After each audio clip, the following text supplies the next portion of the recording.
अस्सलाम वालेकुम नाजरीन, आज 10 जून 2021 है और नाजरीन कल जावेद चौधरी साहब का प्रोग्राम था। उसमें डॉक्टर फिरदौस, आशिक, अवान साहिबा, इसके अलावा PMLN से अज़मा बुखारी साहिबा और पीपल्स पार्टी से अब्दुलकादर मंदोखेल जो है वो शरीक थे।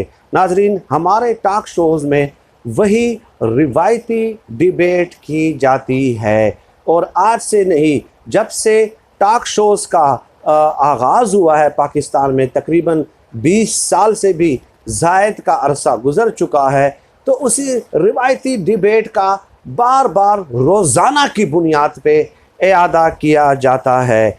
और रिवायती डिबेट से यहाँ पे मुराद क्या है नाजरीन? मुराद ये है कि 3 पार्टीज़ के मेहमानों को इनवाइट किया जाता है, वो पार्टिसिपेट करते हैं, ऐसे सवालात किए जाते हैं कि जिससे उन तीनों मेहमानों को आपस में लड़ाया जाए। उन तीनों मेहमानों को लड़ाया जाता है, शोर शराबा होता है, गालम गलोच होती है और इस तरह रेटिंग की दौड़ में आगे बढ़ने की कोशिश की जाती है। नाजरीन मेरे इल्म में आज तक एक भी ऐसा टॉक शो नहीं है, विदाउट एनी एक्सेप्शन मैं कह रहा हूँ कि एक भी टॉक शो ऐसा नहीं है कि जिसमें 2-3 मेहमानों को मदऊ किया जाता हो, इनवाइट किया जाता हो और उसमें कोई पॉजिटिव और कंस्ट्रक्टिव डिबेट हुई हो जिससे आवाम को कोई फ़िक्री और शऊरी तौर पे तरबियत दी जा सके। कोई एक भी ऐसा प्रोग्राम नहीं है कि जिसमें मेहमानों को बुलाया गया हो और पॉजिटिव कंस्ट्रक्टिव डिबेट होती हो। खैर कल प्रोग्राम में हुआ क्या, उस पे आते हैं। फिरदौस, आशिक, अवान साहिबा और अब्दुलकादर मंदोखेल जो कि पीपल्स पार्टी के रहनुमा हैं, उनके दरमियान जो है दलाइल का सिलसिला जारी था। ठीक है, तो फिरदौस, आशिक, अवान साहिबा ने कहा कि आप लोग पीपल्स पार्टी वाले सबसे ज़्यादा करप्ट हैं, आप लोगों ने इस मुल्क पे 2-2, 3-3 बार हुक्मरानी की है, लुक हु इज़ टॉकिंग। आप लोग अब हमें करप्शन के ऊपर लेक्चर देंगे, आप लोग हमें करप्ट कहेंगे। तो इस पे अब्दुलकादर मंदोखेल ने कहा कि पीपल्स पार्टी की हुकूमत अगर करप्ट थी तो उसका तो आप भी हिस्सा रही हैं, आपने भी करप्शन की है, आपने बसों में अरबों की करप्शन की है और आपको करप्शन की वजह से निकाला गया है। और साथ ही साथ अब्दुलकादर मंदोखेल ने यह कहा कि फवाद चौधरी ने भी आप पे करप्शन के इल्ज़ामात लगाए हैं, तो जिस पे फिरदौस, आशिक, अवान साहिबा डेफिनेटली सीख पा हुई और इसके बाद जो है डिबेट जो है वो मज़ीद हार्श होती गई, एक्सचेंज ऑफ हार्श वर्ड्स जो है वो बढ़ता गया और आखिरकार जो क्लिप हमें नज़र आता है उसमें फिरदौस, आशिक, अवान साहिबा अब्दुलकादर मंदोखेल को कालर से पकड़कर उन्हें तपड़ रसीद करती हैं। नाज़रीन इस प्रोग्राम के बाद फिरदौस, आशिक, अवान साहिबा का एक क्लिप भी सामने आता है और इसके साथ साथ उन्होंने चंद 2-3-4 ट्वीट्स भी किए हैं कि चैनल इंतज़ामिया ने पूरा क्लिप जो है वो ऑन एयर नहीं किया और फिरदौस, आशिक, अवान की बकौल के उन्होंने सहाफ़ती बददियानती का मुजाहरा किया है। फिरदौस, आशिक, अवान का कहना है कि ब्रेक के दौरान जो अब्दुलकादर मंदोखेल हैं उन्होंने मुझे धमकियां दी, मेरे मरहूम वालिद के बारे में गलत अल्फाज का इस्तेमाल किया, इसलिए मुझे हिफ्ज़ मातकद्दम के तौर पर जो है ना ये इक़दाम उठाना पड़ा। It was an act of self defence. ये फिरदौस, आशिक, अवान साहिबा का मौक़िफ़ था। जबकि दूसरी तरफ अब्दुलकादर मंदोखेल कहते हैं कि वो फिरदौस, आशिक, अवान के ख़िलाफ़ अदालत जाएंगे।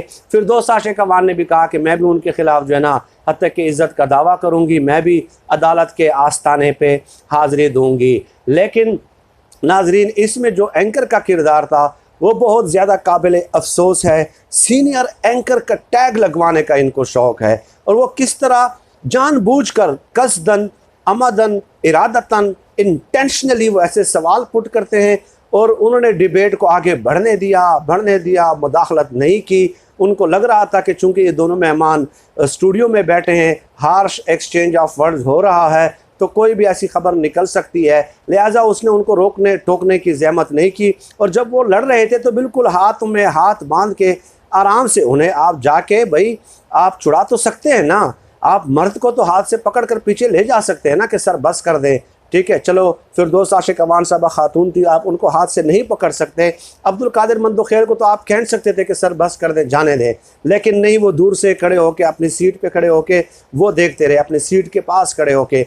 इंतहाई अफसोसनाक है, ठीक है। और मैं यहाँ पे एंकर जावेद चौधरी साहब, इसके अलावा फिरदौस आशिक अवान साहबा, इसके अलावा अब्दुलकादिर मंदोखेल, तीनों का इक़दाम नाकाबिल कबूल और काबिल मज़म्मत है, ठीक है। इतनी हमारा काम है फ़िक्री और शऊरी बुनियादों पे तरबियत करना, तो हमें इस किस्म के तज्ज़ियों में कतई तौर पे जानिबदार नहीं होना चाहिए, बाइस्ड नहीं होना चाहिए। आपको अपने तज्ज़ियों के लिए भी किसी और बड़ी अदालत में जवाबदेह होना पड़ता है। तो तीनों का इक़दाम नाकाबिल कबूल है, अनएक्सेप्टेबल है, ठीक है। आगे जाके अब क्या कौन सा क्लिप सामने आता है, ब्रेक में उन्होंने धमकियाँ दी हैं नहीं दी, ये तो बाद में फ़ैसला होगा, ठीक है, बाद में फ़ैसला होगा।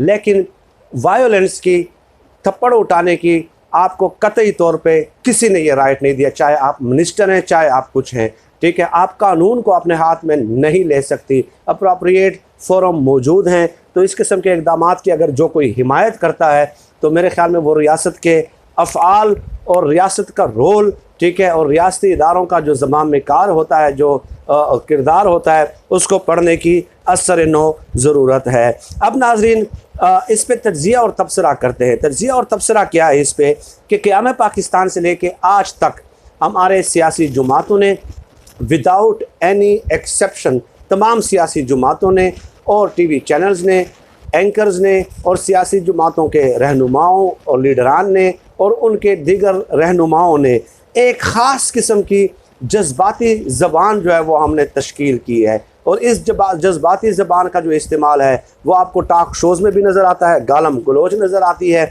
एक दूसरे पे तबर्रा पड़ा जाता है, तनकीद व तनकीज़ और लान व तान किया जाता है। इसके अलावा यही सियासी जमातें जो हैं अपने पार्टी मीटिंग्स में, कारकुनों के साथ खिताब में, जलसे जुलूसों में जो है ना इस किस्म की जज्बाती ज़बानों का इस्तेमाल करते हैं। फिर इसका इम्पेक्ट क्या होता है? डेफिनेटली सियासी जमातों का, मीडिया का, कालम निगारों का, एंकर्स का, लिखारियों का बुनियादी काम ही यही होता है कि वो कौम की फ़िक्री और शऊरी बुनियादों पर तरबियत करे। लेकिन जब इस किस्म की जज्बाती ज़बान, गालम गलोच पे मबनी ज़बान का इस्तेमाल किया जाता है, जो कि पाकिस्तान की एक पूरी तारीख़ है और एक मुख्तसर वीडियो में मैं उसका अहाता नहीं कर सकता, तो उसके जो कारकुन निचले दर्जे पे होते हैं उनके किरदार में भी, उनकी ज़बान में भी इस किस्म के अल्फाज का इस्तेमाल आपको नज़र आता है।